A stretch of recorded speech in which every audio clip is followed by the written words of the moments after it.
si hubiera falta, tendré que usar el micrófono para estar silenciando, para que podamos escuchar bien. Bueno, pues de manera general tienen que saber que para los que son nuevos o nuevas, en agosto del año pasado, el gobierno del Estado de México se acercó con una servidora y el equipo de una estrategia que se llama Crisis, Emergencias y Atención al Suicidio, que es un programa de la UNAM que yo encabezo desde el área de desarrollo, educación y docencia, con la preocupación de que el regreso a clases iba a traer necesidades muy particulares para los docentes y para los padres de familia. En ese sentido, entonces, se programó una capacitación para más de 400 profesores de educación básica sobre habilidades socioemocionales en el contexto de la pandemia. La pandemia, como una crisis humanitaria, tuvo 5 temáticas que eran de preocupación, entre las que se encuentran empezar a presentar síntomas que ya no eran solamente tristeza, nostalgia, melancolía, sino que también ya se podríamos encontrar algunos temas relacionados con sintomatología depresiva.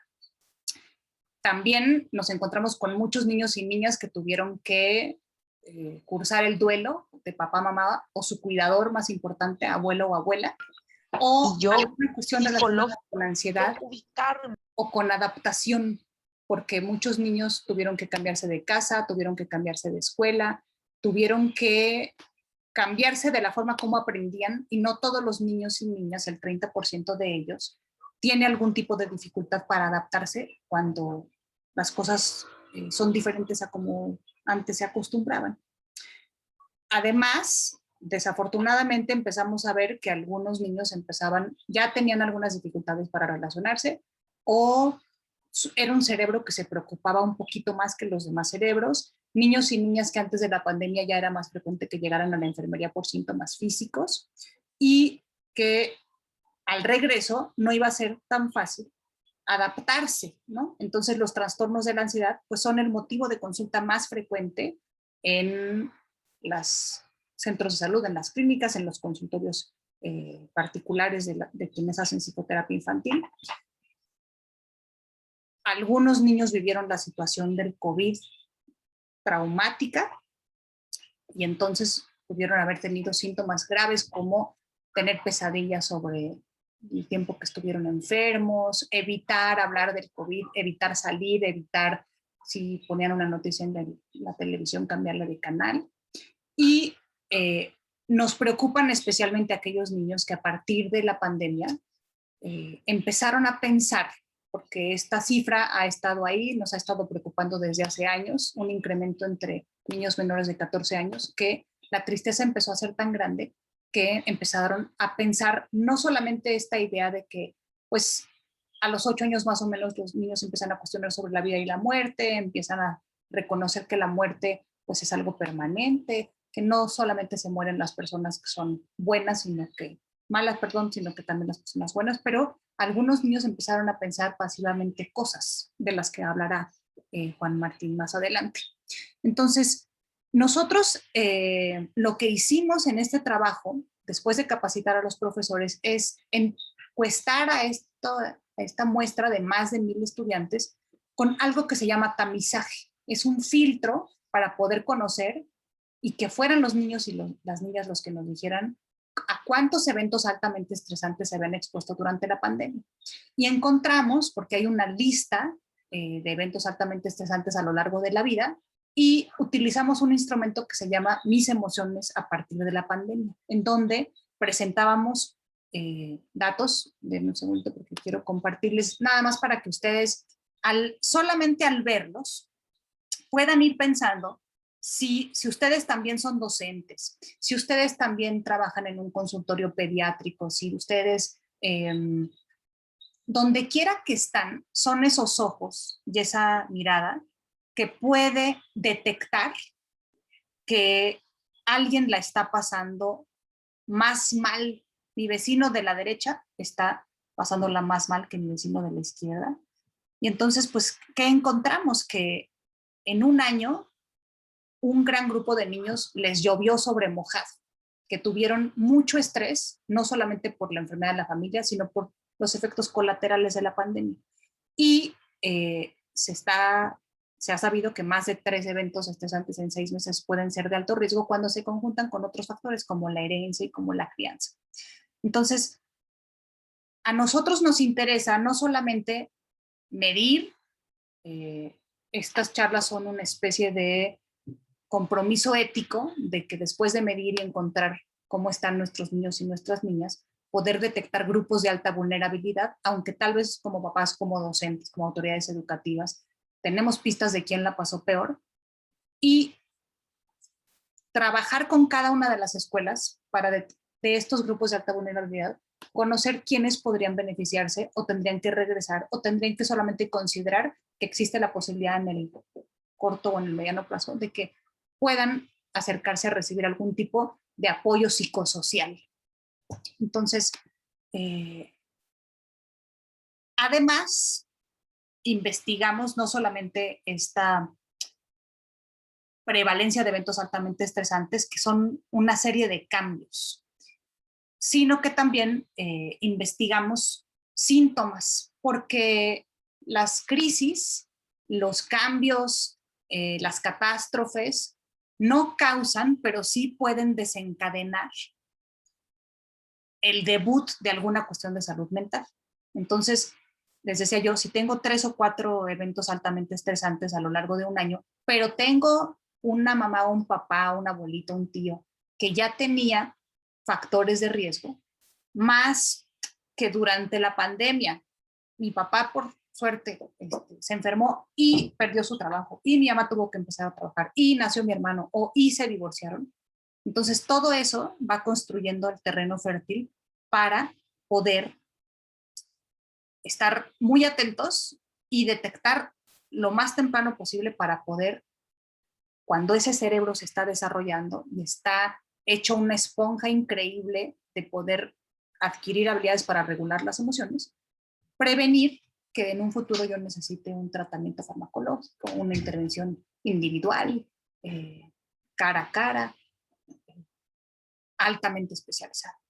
Entonces, hemos preparado estas charlas, les decía yo, como un espacio de que ustedes conozcan un poco de la información, porque nosotros estamos trabajando para que esta investigación se convierta en una publicación y que sirva, porque además, pues, las autoridades educativas también están preocupadas y ocupadas por que les compartamos estos termómetros que hicimos en las escuelas, a qué niños tenemos y niñas tenemos que poner atención, qué niños tienen más urgencia, porque están en sexto y ya no vamos a tenerlos en talleres de habilidades socioemocionales en la primaria, qué niños Lic Mónica Gómez, proteger para la secundaria, y listo, puede hacer su participación.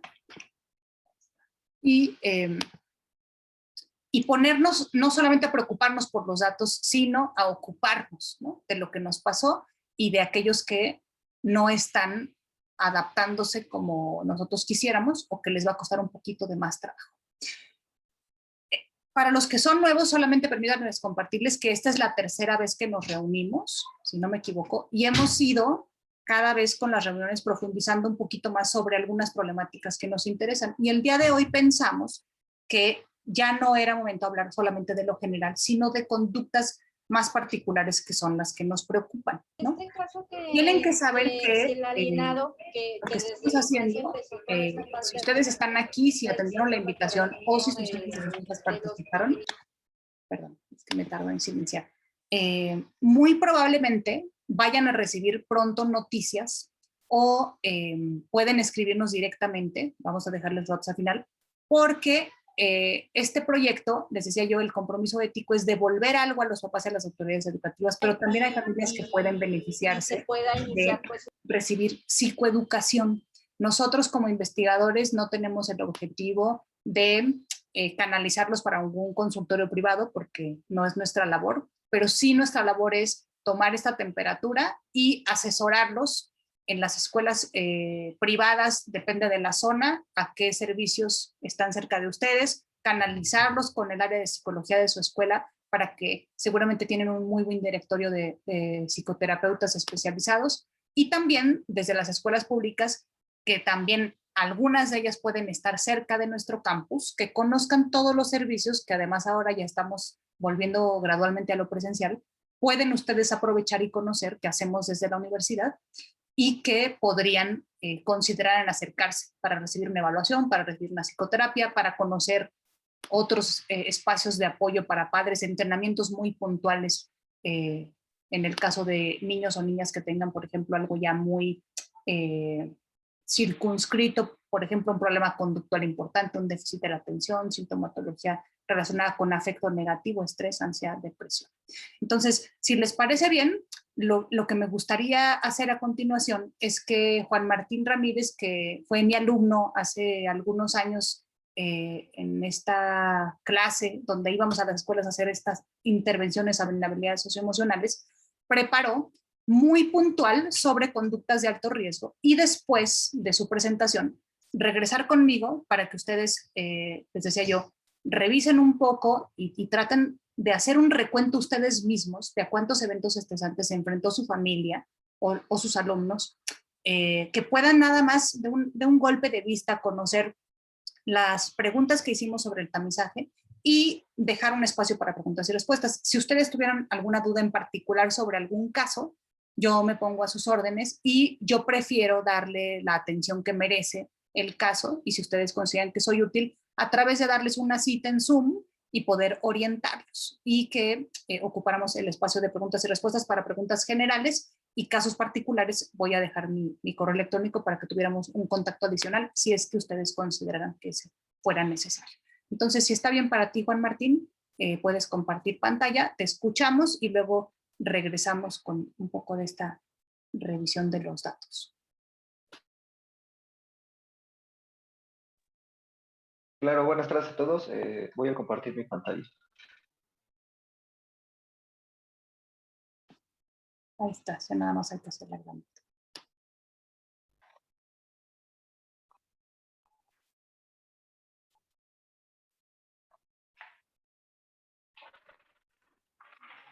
Listo, bueno, básicamente ya vimos que estamos aquí porque a todos de nosotros nos afectó de alguna u otra manera la pandemia y lo que nos interesa es la cuestión de los niños, ¿no? Nos afectó, si no fue físicamente, fue psicológicamente, económicamente o incluso socialmente, ¿no? Hablaba la doctora Carolina sobre los eventos de alto impacto. Permítanme.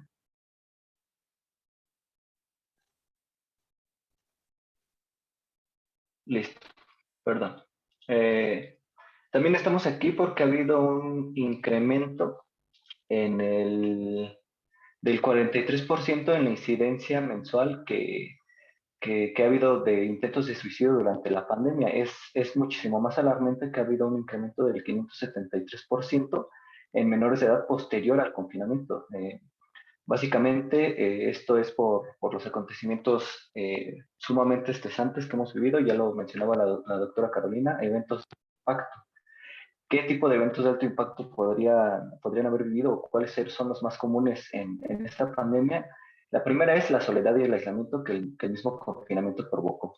Hubo una disminución de actividades satisfactorias para los niños y pues finalmente este decremento de actividades satisfactorias para los niños produjo que tampoco se relacionaran con los demás. Entonces, como hay poca relación con los demás, también este es el segundo punto, que son los problemas de adaptación.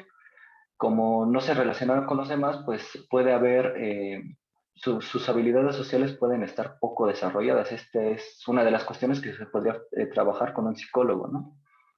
También ha habido divorcios y separaciones, como pues ya lo vimos, ¿no? Hubo un decremento de la interacción que el niño tenía en el exterior con sus compañeros, con sus maestros, pero hubo un incremento en la convivencia familiar. Hubo una sobreconvivencia familiar y pues la sobreconvivencia genera generalmente tensiones, ¿no? Entonces esto provoca divorcios y separaciones y genera algo en el niño que se llama triangulación. La triangulación es cuando el niño no tiene nada que ver con el problema, pero se siente dentro del problema.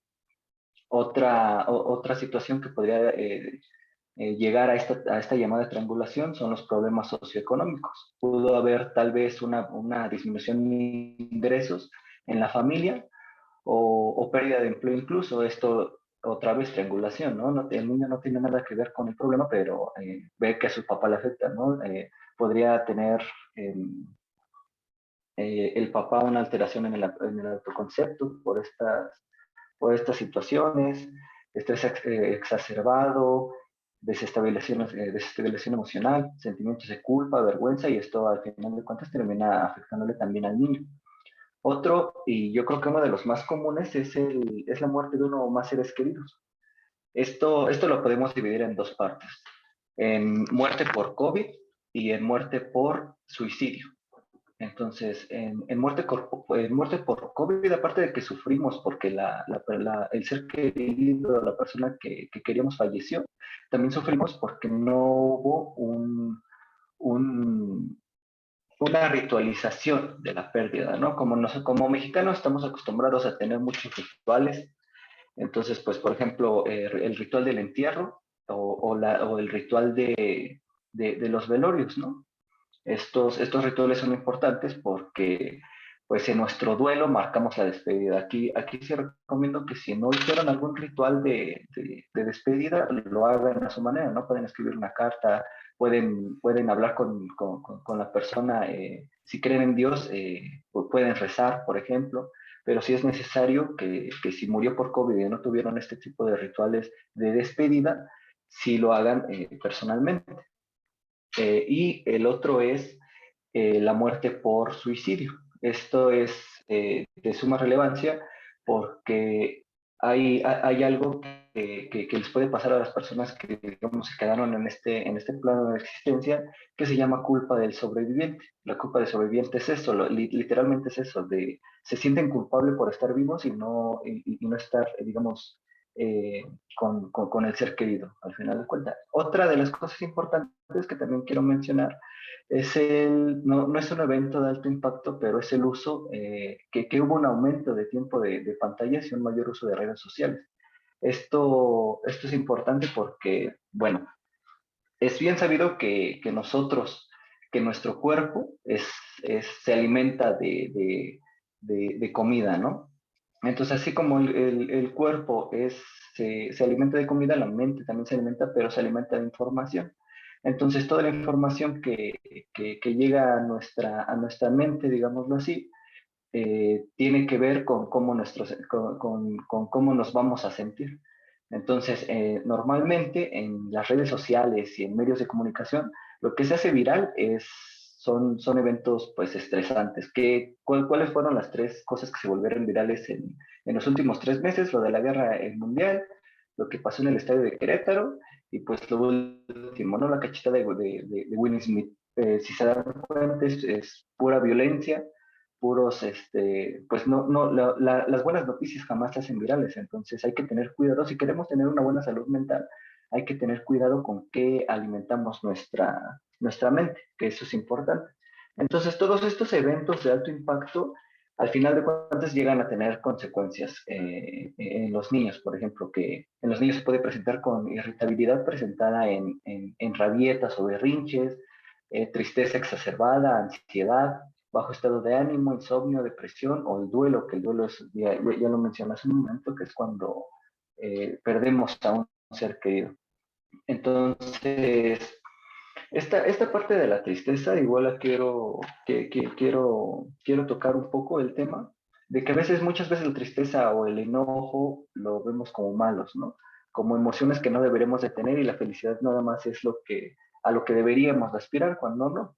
La tristeza, el enojo y la felicidad, por ejemplo, son estados emocionales y son parte de la vida. Entonces, no significa que tenemos que rechazarlos o verlos como malos, solamente son emociones que tenemos que aprender a, a lidiar con ellas. Y, pues, una consecuencia igual grave por la que estamos aquí es que es la ideación suicida. La ideación suicida es una de 4 etapas de lo que se le conoce como el continuo del suicidio. El, el continuo del suicidio, pues ya lo dije, ¿no? Empieza con la ideación suicida, que que pues es ese pensamiento de ya no querer existir en este plano de existencia, en esta vida, como lo quieran llamar, de ya no querer seguir vivo. La segunda es la planeación. No es lo mismo el pensar nada más me quiero, ya no quiero vivir, a el empezar a pensar cómo voy a llevar a cabo esa acción, ¿no?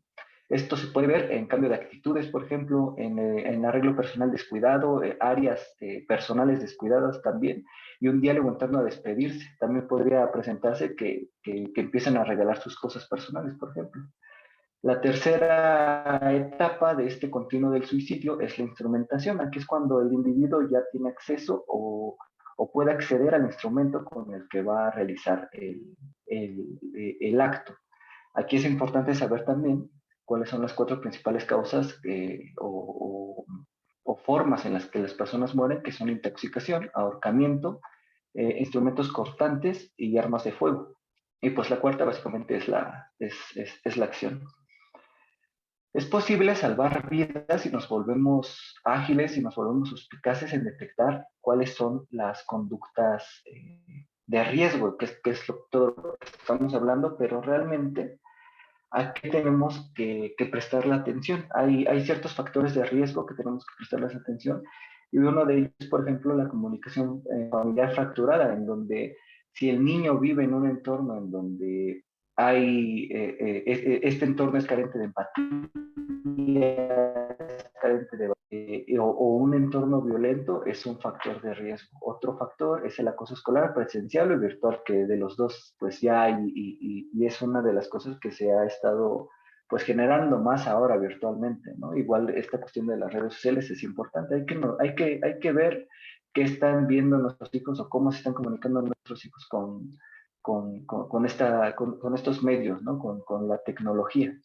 Otra cuestión es el sobrecargo. El sobrecargo es cuando el niño siente que es una carga para los demás, y los problemas que tal vez para ustedes, para los papás, lleguen a percibirse como muy pequeños, el niño los percibe muy grandes. Entonces, hay que estar atentos igual con eso, con cómo se siente el niño en su entorno. Esto de sobrecargo podría ser porque el niño ha recibido a lo largo de su vida afirmaciones como: ojalá te hubiera abortado, ojalá fueras como tu hermano, ojalá fueras de tal o cual forma, que no es. Esto también tiene que ver con el otro punto, que es el sentido de no pertenencia. El sentido de no pertenencia es no encajar dentro de un círculo social. Hablábamos igual hace rato de lo que sucede, ¿no? De las habilidades sociales poco desarrolladas. Lo pueden ver si su hijo antes podía convivir con sus compañeros de una manera, digamos, normal, y ahora le cuesta trabajo el integrarse con sus compañeros. Este punto igual es importante, y la desesperanza, que es el siguiente punto, es el pérdida del sentido, del sentido por vivir, la pérdida de la ilusión por vivir. Entonces, las actividades que antes le podían satisfacer, ahora ya no le satisfacen, las cosas que le gustaban ahora ya no le gustan. Y, y otro punto es la cuestión de que ha habido en el entorno del niño, conocidos cercanos muertos por suicidio.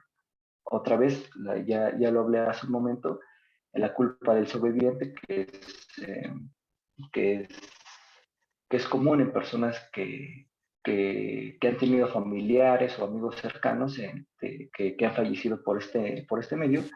Y otro factor de riesgo importante son los intentos anteriores de suicidio. Si el niño anteriormente ya lo intentó, es muy probable que vuelva a una segunda ocasión de que el niño lo intente. Ahora, ¿cómo podemos prevenir?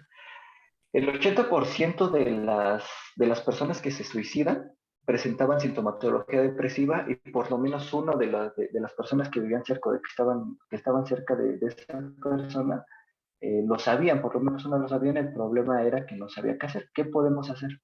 Vimos en una diapositiva cuáles las maneras más de cómo las personas llegan a suicidarse. Entonces, eran las armas de fuego y los instrumentos cortantes y la intoxicación y el ahorcamiento. Entonces, hay que impedir el acceso a los medios que puedan causar pues la muerte. No hay que tener al alcance medicamentos, hay que controlar el uso de armas, y pues si no se tienen armas en casa, muchísimo mejor. Hay que generar también redes sociales de apoyo con los niños, con los maestros, con sus compañeros, con la familia, personas que sean fuentes de ayuda en sus procesos emocionales, que pues, de nuevo, estamos pasando por momentos difíciles, estamos pasando por pandemia y a todos nos afectó de alguna u otra manera. Entonces, en ese sentido, hay que también validar y apoyar al otro, hacerle sentir que tiene nuestro apoyo de manera incondicional. Otra cuestión es la expresión emocional adecuada. En este sentido, otra vez, las emociones no son ni buenas ni malas, ¿no? Solamente son emociones y tenemos que aprender a controlarlas. Entonces, una expresión emocional, hay que promover una expresión emocional adecuada a los niños, como pues principalmente haciendo que verbalicen sus emociones, ¿no? ¿Qué están sintiendo? ¿Cómo se están sintiendo? En segunda instancia es el ayudarles a expresar de manera adecuada. Tal vez no les gusta a ustedes que haga berrinches, ¿no? Como otra manera de expresar su emoción.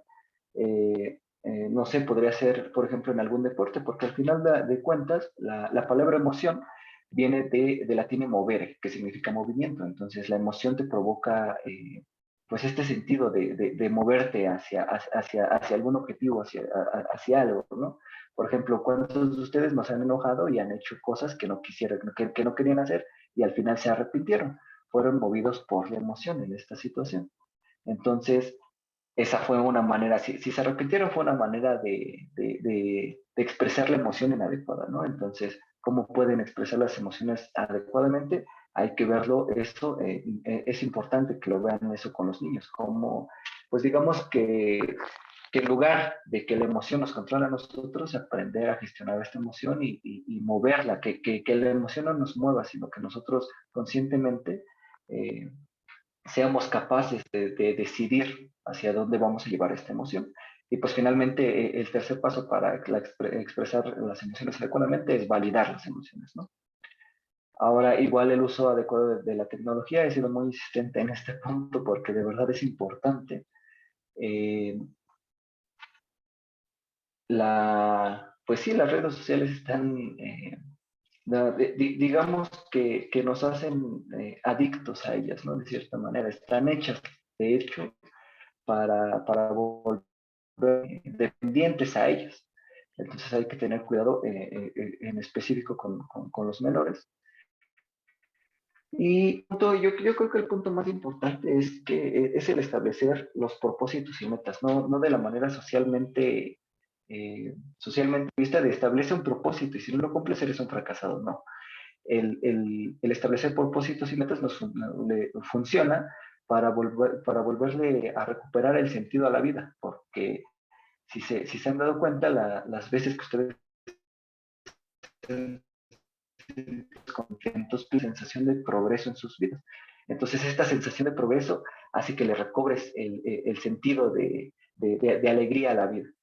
Y el más importante es, ya igual lo dijo la doctora Carolina, es intentar acudir a un servicio psicológico. Es importante porque, pues básicamente es un plan estratégico para poder atacar estas problemáticas que estamos teniendo, ¿no? Como por ejemplo la cuestión de las habilidades sociales. Las habilidades sociales seguro se pueden trabajar bien en un servicio psicológico.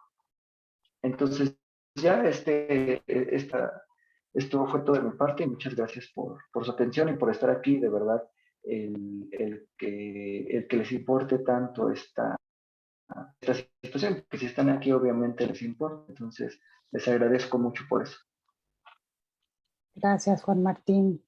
Pues entonces, si está bien para ustedes, vamos a pasar a la última parte, si me das oportunidad de compartir pantalla, para que solamente tengan una probadita. Nosotros evaluamos a 1,261 estudiantes de educación básica y un pequeño grupo tienes que dejar de compartir, de estudiantes de nivel secundario. Y solamente queremos que se vayan como con esta tarea. así como nosotros les preguntamos a los niños y a las niñas, quiero que ustedes se pregunten a sí mismos porque ustedes tienen esa información, no solamente como papás, mamás, sino como decía yo, como docentes, como vecinos, como tíos, primos de un niño o una niña que estuvo ahí cerca de ustedes y que pueden detectar tempranamente y que, como decía Juan Martín, pueden empezar a hacer algunos cambios en términos de la comunicación, de la presencia, de empezar a reducir el uso de pantallas, ¿no? De algunas estrategias que pueden ser útiles. Entonces, solamente quiero de manera muy rápida, aquí tenemos los datos de a cuántos niños, pero fíjense qué duro es que de 1000, un poquito más de 1000 niños, de 543 de ellos nos refirieron que su mamá tuvo que empezar a trabajar y esto es un cambio muy importante, ¿no? De cuántos vivieron que un adulto tuvo que llegar a vivir a su casa, 204, ¿no? Que 108, o sea, cerca del 10% de los niños que entrevistamos, que es muchísimo, vivieron la separación de sus padres. 400 nos dijeron que hubo un cambio en la ocupación de su papá, que vieron el aumento en el número de pleitos. Entonces, todo esto pasó de discusiones durante un año, además de lo que estaba pasando, que era el COVID, ¿no?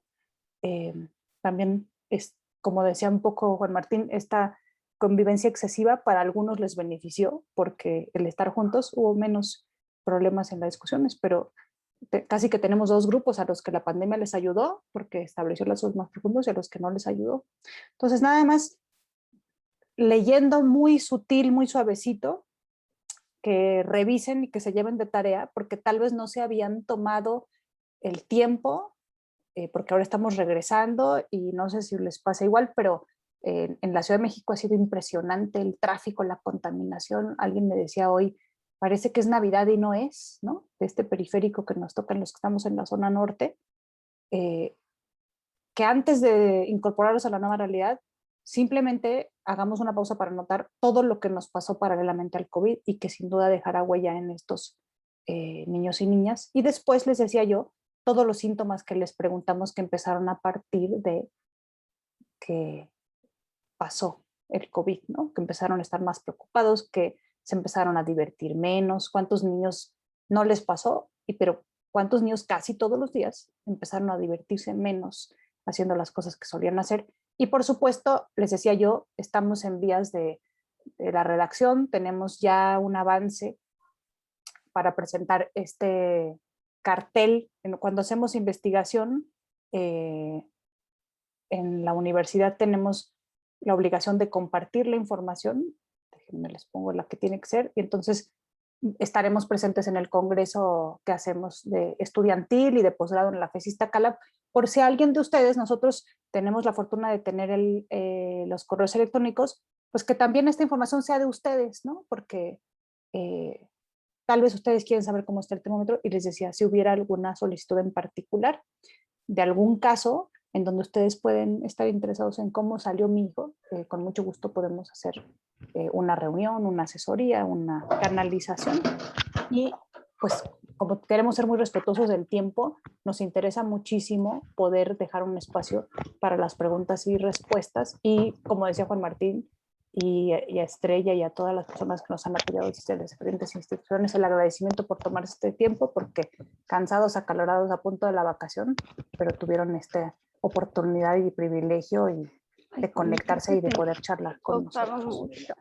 Y Caro, me gustaría antes de que empieces con las preguntas, pues invitarlos el próximo 3 de mayo que nos vas a acompañar a un Facebook Live, ¿no? En la escuela Ann Sullivan, en donde podremos profundizar un poco más sobre estos factores de riesgo a los que nuestros chicos se han visto expuestos y que, bueno, pues como papás y como docentes tenemos que estar muy abiertos, ¿no? Nosotros como escuela hemos estado muy preocupados. Nuestra metodología 360 nos permite estar con una visión mucho más abierta, no solamente hacia los niños, sino maestros, padres de familia, puestos y buscamos que nuestros niños crezcan seguros, ¿no?